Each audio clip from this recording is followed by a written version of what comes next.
the tall poppy thing where you strike anyone down that has a win, and then everyone just kind of like huddles into themselves, and you're not allowed to talk about either your wins or your losses or your fears or your whatever. Like, how is that not just like being a circus of emotional midgets? And like, how is that not directly related to the sky high suicide rate?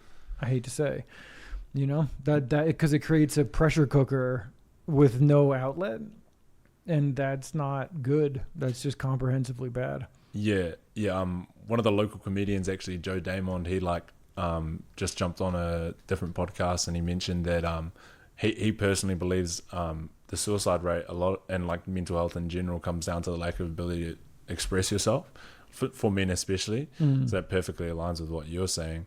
And like his whole point is like, oh well, if you're at like a drinks and you like put on like a Kylie Minogue song, everyone would look at you and be like, what the fuck is that, bro? Like, you can't do that. Or like there's all of these like kind of constraints on how you can like even like exist. And I think that's very intense here for sure. Constraints on how you can exist is a good way to say it. Very good way to say it. And I do think that men are doing that to each other all over the world through all of recorded history. And I think that's a damn shame. And I think that figuring out, and honestly, that it kind of comes to the whole thing is like when people talk about, and it goes to the perception pendulum and everything else, is that when people talk about money, they think mostly it's like numerator over denominator, stock charts, PE ratios, jargon they don't understand. But mostly it is human illogic, and like being able to, first of all, understand and see and deal with your own illogic, and then also being able to either understand and just let live or capitalize off of the illogic of other people. And again, if you look at the global scoreboard, there's only a few people that are dialed in, and they are doing that in a very greedy capacity, a very rapacious capacity all over the world. And and it's essentially a couple people that are just raping and pillaging every which way, and then a bunch of people that like aren't allowed to talk about their feelings, and then are like committing hara-kiri in various ways. And so like psychologically speaking, you've got sultans that are free expressing their asses off, and slaves who are playing this big. And a lack of emotional intelligence intracranially, but then socially, is at the core of all of this.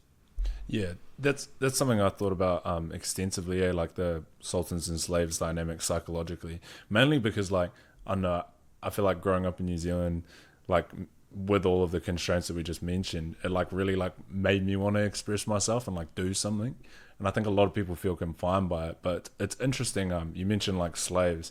Like I remember like looking into the history of like the colonization of Wellington City, and like Edward Gibbon Wakefield, like Karl Marx was like, like wrote all about him, and like just like his negative thoughts on him as a like he also like colonized Canada, and part of like his literature on like how to colonize systematically was pretty much saying people don't like being slaves, so we'll just make them economic slaves.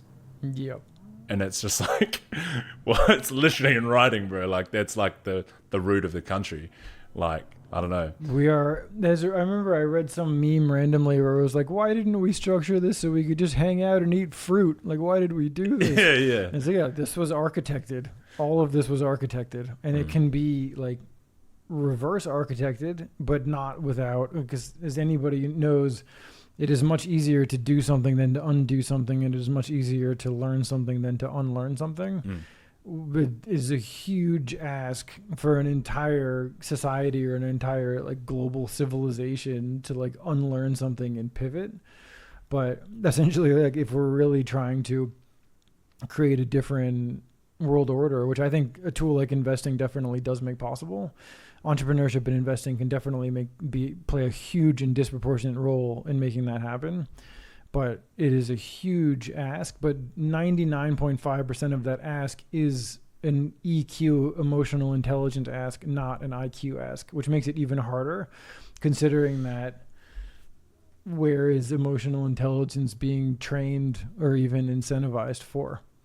And so like that part of the architecture was blunting people's emotional education and critical thinking abilities, and then self-expression abilities where you're compressing each other, like don't stand out. So we are in one, if you really think about it at that level, we are in like one hell of a Gordian knot. And it is interesting to consider, also very important to consider how we can start to sort of loosen it and undo it.